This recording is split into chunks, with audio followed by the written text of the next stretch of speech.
Welcome to latest video देखने के लिए।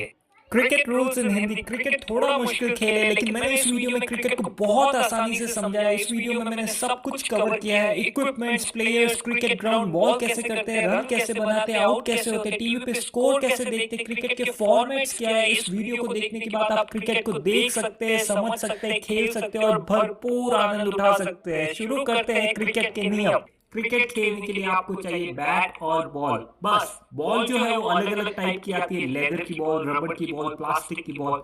बट जो प्रोफेशनल लोग हैं वो एक लेदर की बॉल से खेलते हैं। बैट जो है वो एक वुडन बैट होता है। अगर आप बैट को देखेंगे, बैट यहाँ से काफी थिक रहता है, तो अगर आप बॉल को बैट के इस पार्ट से मारेंगे तो बॉल बहुत दूर जाएगी। अगर बात करें क्रिकेट खेले कहा जाता है, तो क्रिकेट को आप कहीं भी खेल सकते हैं, ग्राउंड में, गली में, यहाँ तक कि मैं तो बाथरूम में भी खेला हूँ। बट अगर बात करें प्रोफेशनल प्लेयर्स की, तो वो बहुत बड़े स्टेडियम में खेलते हैं, जिसकी क्षमता 50,000 से 1 लाख लोगों तक की होती है। और जो माहौल होता है बहुत ही गजब का माहौल होता है। अगर आपको मौका मिले जरूर आप क्रिकेट का मैच देखिएगा। अगर क्रिकेट को कंपेयर करें फुटबॉल के ग्राउंड से, तो फुटबॉल के ग्राउंड की जो लंबाई है वो 110 मीटर की होती है, और क्रिकेट का जो ग्राउंड है वो थोड़ा सर्कुलर होता है, तो उसका डायमीटर 140 मीटर का होता है। क्रिकेट का ग्राउंड बाकी स्पोर्ट्स के ग्राउंड के कंपेयर में बड़ा होता है। हर गेम की शुरुआत होती है कॉइन के टॉस से, और कॉइन के टॉस के बाद डिसाइड होता है कौन सी टीम बॉलिंग करेगी, और जो टीम बॉलिंग करती है वो है बॉलिंग टीम। उसके 11 खिलाड़ी ग्राउंड पे आएंगे बॉलिंग करने के लिए, और दूसरी टीम होगी बैटिंग टीम, जिसके 2 खिलाड़ी ग्राउंड पे आएंगे बैटिंग करने के लिए। इनके अलावा आप देखेंगे कि ग्राउंड पे 2 अंपायर भी होते हैं, एक होता है मेन एम्पायर और एक होता है साइड एम्पायर। क्रिकेट में एक्शन होता है बॉल के बाद, और जो पर्सन बॉल फेंकता है आप देख सकते हैं यहाँ पे, उसको बोलते हैं बॉलर। बॉलर बॉल फेंकता है और बॉल पीछे जिसके पास जाती है उस प्लेयर को बोलते हैं विकेट कीपर। इसके अलावा जो भी प्लेयर्स है बॉलिंग टीम के उनको बोलते हैं फील्डर।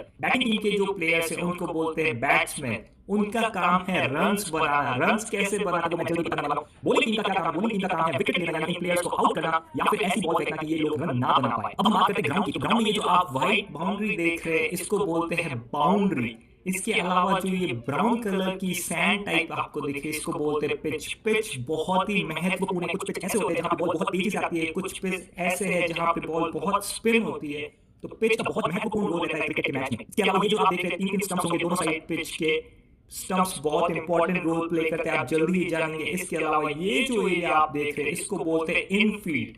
और इनफील्ड का रोल ऐसा रहता है खेल के कुछ पार्ट में सिर्फ 2 खिलाड़ी इनफील्ड के बाहर रह सकते हैं, या 3 या 4, ये रूल्स चेंज होते हैं। बट ऐसा रहेगा कि खेल के कुछ पार्ट में बाकी सारे फील्डर्स को इस इनफील्ड के अंदर रहना पड़ेगा, सिर्फ कुछ प्लेयर इनफील्ड के बाहर खड़े हो सकते हैं। जो एरिया इनफील्ड और बाउंड्री के बीच में है उसको बोलते हैं आउटफील्ड। अब बात करते हैं बॉल के बारे में। बॉल कैसे फेंकी जाती है और क्या रूल्स है बॉल फेंकने के। तो यहाँ पे आप देख रहे हैं बॉलर है, अगर बॉलर विकेट के इस साइड से बॉल फेंक रहा है तो उसको बोलेंगे ओवर द विकेट। अगर बॉलर दूसरी साइड जाके बॉल फेंके तो उसको बोलते हैं राउंड द विकेट। बॉलर का काम है कि बॉल ऐसी फेंके कि इस ब्लू एरिया में से जाए। अगर बॉल इस ब्लू एरिया में से जाती है तो वो ठीक बॉल है, अदरवाइज बॉल वाइट बॉल है। ये जो ब्लू एरिया है ये इस वाइट लाइन और विकेट के बीच का एरिया है। अगर बॉल इस ब्लू एरिया के बाहर से जाती है तो वो व्हाइट बॉल है, उस केस में बॉल को नहीं माना जाएगा और बैटिंग टीम को 1 रन मिलेगा। उसी तरह एक नो बॉल होती है। नो बॉल तब होगी जब बॉलर का पैर इस लाइन के बाहर है। अगर बॉलर का पैर इस लाइन के बाहर है तो उसको नो बॉल बोलेंगे। या फिर अगर बॉलर ने डायरेक्टली बॉल फेंकी और वो कमर के ऊपर आई है तो भी वो नो बॉल होगी। या फिर बॉलर ने बॉल फेंकी और उसका बाउंस सर के ऊपर से जा रहा है तो भी वो नो बॉल होगी। इन तीनों केस में बॉल नो बॉल होगी। नो बॉल को भी नहीं काउंट किया जाता है, और नो बॉल पे अगर रन बने तो रन जरूर माने जाएंगे। तो बॉलर को अच्छी बॉल फेंकने के लिए बाउंस डालना है और इस एरिया में से जानी है। और अगर बॉलर डायरेक्टली बॉल फेंक रहा है तो वो फिर कमर के नीचे होनी चाहिए। बॉलर जब 6 बॉल फेंक देता है, 2 3 4 5 6 बॉल के बाद उसको एक ओवर कहते हैं। एक ओवर हो जाने के बाद ये बॉलर जाएगा और दूसरा बॉलर आएगा बॉलिंग करने के लिए। तो ये तो होगी बॉलर की बात। बॉलर को वाइट बॉल नहीं फेंकनी है, नो बॉल नहीं फेंकनी है, और अगर उसने 6 अच्छी बॉलें डाल दी तो फिर ओवर हो जाएगा और फिर अगला बॉलर आएगा। अब बात करते हैं रन कैसे बनते हैं। तो बैट्समैन जो है वो रन बनाने में लगे हुए। बैट्समैन कैसे रन बना सकते हैं? तो यहाँ पे आप देखेंगे बॉलर ने बॉल फेंकी, बैट्समैन ने शॉट मारा और अब बैट्समैन भाग रहे हैं, और जो फील्डर है उसने बॉल विकेट कीपर को दिया। तो यहाँ पे क्योंकि आपने देखा कि बैट्समैन इस क्रीज से इस क्रीज में आया एक बार तो इसको सिंगल रन बोलेंगे। अगर कई बार ऐसा होता है कि बॉल बैट्समैन ने मारी और बॉल दूर है तो उन्होंने क्रीज में जाके वापस आ गए 2 बार तो इसको डबल रन बोलेंगे। कई बार ऐसा होता है बॉलर ने बॉल फेंकी, बैट्समैन ने शॉट मारा और क्योंकि बॉल बाउंड्री की तरफ जा रही है, फील्डर बॉल लेने जा रहा है, काफी टाइम है, तो बैट्समैन इसमें 3 बार क्रीज चेंज कर सकता है, उसको बोलेंगे ट्रिपल रन। तो जितनी बार बैट्समैन एक क्रीज से दूसरी क्रीज में जाएगा उतने ही रन बैट्समैन को मिलेंगे।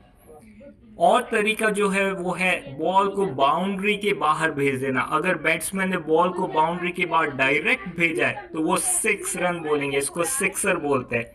और अगर बॉल आती है और बैट्समैन बॉल बाउंड्री के बाहर भेजते बट बॉल ने एक बाउंस खा लिया बाउंड्री से पहले या फिर बॉल ने कई सारे बाउंस खा लिए तो वो 4 रन कहलाते हैं। अगर एक भी बाउंस खा लिया तो भी वो 4 है। जस्ट अगर बॉल डायरेक्टली बाहर गई तो वो 6 रन है, अदरवाइज वो 4 रन कहलाएगा। अब बात करते हैं बैट्समैन सिंगल डबल 3 4 6 रन ले सकते हैं, बॉलर कैसे अच्छी बॉल डाल सकता है हमने समझ लिया। बैट्समैन आउट कैसे होगा, विकेट क्या होता है, तो बॉलर या फील्डिंग टीम बैट्समैन को कैसे आउट कर सकते हैं उसके बारे में जानते हैं। पहला तरीका है बॉलर ने बॉल फेंकी और बैट्समैन चूक गए और बॉल जाके सीधी स्टंप्स पे लगी, इसको बोलते हैं बोल्ड। बहुत ही शर्मनाक बात होती है ये बैट्समैन के लिए। इस केस में ये बैट्समैन आउट हो गए तो ये बाहर जाएंगे और दूसरे बैट्समैन आएंगे बैटिंग करने के लिए। दूसरा तरीका है बॉलर ने बॉल फेंकी, बैट्समैन ने शॉट मारा और किसी ने कैच कर लिया बाउंस खाने से पहले, तो उसको बोलेंगे कॉट आउट। ये कहीं भी हो सकता है, अगर बाउंस खाने से पहले कैच हो गया तो आउट, अगर बाउंस खा के कैच हुआ उस केस में आउट नहीं होगा, जस्ट डायरेक्टली अगर कैच किया तो कैच आउट होगा। तीसरा तरीका है कि बॉलर ने बॉल फेंकी, बैट्समैन रन ले रहे और फील्डर ने स्टंप्स उड़ा दिए, बैट्समैन क्रीज में पहुंचे उससे पहले, तो इसको बोलते हैं रन आउट। तो यहाँ पे आपने देखा ये जो प्लेयर थे, ये प्लेयर जब यहाँ पे थे तभी इस फील्डर ने बॉल स्टंप्स मार दिया और स्टंप्स गिर गए, तो यहाँ पे ये बैट्समैन रन आउट हो गए।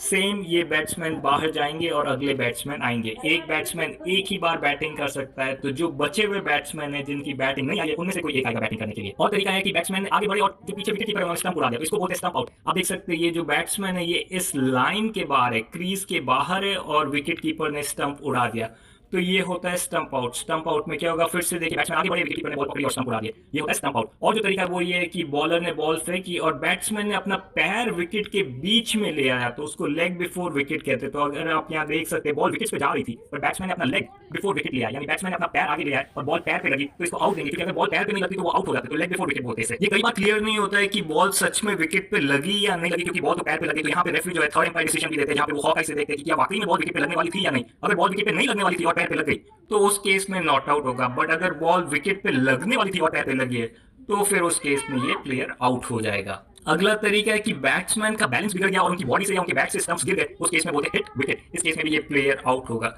तो आपने देखा ये बैट्समैन बहुत पीछे नहीं जा सकते वरना स्टंप गिर सकते हैं, बैट्समैन बहुत आगे भी नहीं जा सकते, अदरवाइज ऐसा हो सकता है कि विकेट कीपर उसको स्टंप आउट कर दे। तो बैट्समैन को इस एरिया में खड़े रह के ही बैटिंग करनी है और रन्स बनाने। तो हमने सारी बातें कवर कर ली, wide ball, no ball, runs कैसे बनाते हैं, विकेट कैसे होते हैं। तो ये सब कुछ कब तक चलता है, ये चलता है इनिंग तक। तो इनिंग क्या होती है, बेसिकली 6 बॉल होती है एक ओवर में, और एक इनिंग तब एंड होती है जब 50 ओवर डाल देती है एक टीम। तो यहाँ पे ये बॉलर आएगा, एक ओवर फेंकेगा मतलब 6 बॉल, फिर दूसरा बॉलर आएगा वो बॉल फेंकेगा 6 बॉल, ऐसे करके 50 ओवर होंगे तो इनिंग एंड हो जाएगी। या फिर जो बॉलिंग टीम है वो 10 विकेट ले ले, तो बॉलिंग टीम ने पहले को कैच आउट कर लिया, दूसरे को बोल्ड कर लिया, तीसरे को रन आउट कर लिया, ऐसा करके अगर सारे के सारे 10 प्लेयर्स आउट हो जाते हैं तो भी इनिंग एंड हो जाएगी। 50 ओवर पहले होंगे या 10 विकेट, जो भी पहले होता है इनिंग वहां पे एंड हो जाती है। तो जो बॉलिंग टीम है वो 50 ओवर तक बॉल डालेगी या फिर 10 विकेट लेगी, तब तक बॉलिंग टीम बॉल करती रहेगी। बैटिंग टीम का ऑब्जेक्टिव बहुत सिंपल है, बैटिंग टीम को रन्स बनाने, चाहे सिंगल रन ले, चाहे डबल ले, चाहे 6 मारे या फिर बाउंड्री मारे, उनको रन्स बनाने, जितने रन वो बना सकते हैं 50 ओवर में। ये इनिंग खत्म हो जाने के बाद जो ब्लू टीम है फिर वो आएगी फील्डिंग करने के लिए, और जो येलो टीम है उनके 2 बैट्समैन आएंगे बैटिंग करने के लिए। तो एक इनिंग खत्म हो जाने के बाद इनिंग स्टार्ट होगी, जहां पे जो बैटिंग टीम वो बॉलिंग टीम होगी और जो बॉलिंग टीम है वो बैटिंग टीम। तो विजेता कैसे होगा आप सोच रहे होंगे। तो यहाँ पे एक एग्जांपल लेते हैं, जो ब्लू टीम है उन्होंने पहले बैटिंग की और उन्होंने 290 रन बनाए 50 ओवर में। अब क्या होगा, येलो टीम आएगी और बैटिंग करेगी, और अगर येलो टीम ने 290 रन से ज्यादा रन बना दिए तो येलो टीम जीत गई। अब ब्लू टीम कैसे जीतेगी, अगर येलो टीम ने 10 विकेट ले लिए येलो टीम के 290 रन बनने से पहले तो ब्लू टीम जीत जाएगी, या फिर ब्लू टीम ने 50 ओवर डाल दिए और येलो टीम 290 रन नहीं बना पाई तो भी ब्लू टीम जीत जाएगी। कुछ केस ऐसे होते हैं जहां पे रन्स बराबर हो जाते हैं, बॉल्स खत्म हो जाती है या 10 विकेट हो जाते हैं, उस केस में ड्रॉ होता है, बहुत ही कम होता है ड्रॉ, बट अगर ऐसा होता है मैच में ड्रॉ कहलाया जाएगा। यहां पे आप देख सकते हैं ये रियल स्टेडियम है, ये बहुत बड़ा स्टेडियम होता है और आप देखेंगे प्लेयर्स कितने छोटे लग रहे हैं स्टेडियम में, ये पिच है, ये पूरा ग्राउंड है, यहां पे ऑडियंस बैठती है, बहुत कैपेसिटी होती है, और ये जो येलो कलर की लाइन है ये बाउंड्री होती है हर फील्ड पे। तो यहां पे ये बॉलर भाग जाएंगे और फिर बॉलर बॉल डालेंगे, और अगर बैट्समैन ने बॉल डायरेक्टली बाउंड्री के बाहर मार दी तो वो 6 रन होगा। अगर बैट्समैन बॉल मारता है और बॉल बाउंस खाने के बाद बाउंड्री के बाद लगती है तो वो 4 रन होगा। कई बार बैट्समैन बॉल मारेंगे और फिर रन लेने भागते हैं, उसको 1 2 3 रन भी बोल सकते हैं, और अगर बॉल बैट्समैन के लगे डायरेक्टली किसी प्लेयर के हाथ में चली जाती है तो वो फिर आउट हो सकता है। अब बात करते हैं कि आप टीवी पे स्कोर देख रहे हैं तो उसको कैसे समझेंगे। तो पहली बात आप यहां देखेंगे कि आईएनडी मतलब इंडिया बैटिंग कर रही है, ये जो 5 है ये बता रहा है कि 5 खिलाड़ी आउट हो चुके हैं, 5 विकेट हो गए, टोटल 10 हो गए तो 5 और बचे हैं, 253 बता रहे हैं कि 253 रन्स बना दिए। यहां पे आप देखेंगे ओवर 48 मतलब 48 ओवर हो चुके हैं, तो टोटल 50 ओवर हो गए, 48 हो गए, तो पीछे कितने ओवर बचे, 2 ओवर, और हर ओवर में 6 बॉल होती है, तो 2 ओवर में कितनी बॉलें हुई, 12 बॉल, और यहां पे आप देख सकते हैं 12 बॉल, और यहां पे बता रहा है नीड 17 रन मतलब 17 रन चाहिए इंडिया को जीतने के लिए 12 बॉल में, और इंडिया के पास 5 विकेट है। तो इस तरीके से आप टीवी को ऑन करते हैं तो आप स्कोर को रीड कर सकते हैं और समझ सकते हैं मैच में क्या हो रहा है, क्या चल रहा है। अब बात करते हैं फॉर्मेट ऑफ क्रिकेट। क्रिकेट का जो ये फॉर्मेट मैंने आपको बताया है ओडीआई मतलब one day international match, 50 over होते हैं, एक 50 ओवर होती है, उसके बाद बैटिंग टीम है वो बॉलिंग करेगी, ये है ओडीआई। इसी तरह टी20 होता है, टी20 में एक 20 ओवर्स डालेंगे, उसके बाद उनकी बैटिंग आएगी और वो 20 ओवर्स तक बैटिंग करेगी, वो होता है टी20। इन दो फॉर्मेट के अलावा एक फॉर्मेट होता है टेस्ट मैच का जो 5 दिन तक चलता है, और इस फॉर्मेट में दोनों टीम को 2-2 बार बैटिंग मिलती है, और मोस्ट ऑफ द टाइम ज्यादातर ये मैच ड्रॉ हो जाते हैं, तो लोग 5 दिन तक मैच देखते हैं और फिर लास्ट में ड्रॉ भी हो जाता है। तो मैं इतना बड़ा फैन नहीं हूँ टेस्ट मैच का, बट लोगों को पसंद आता है।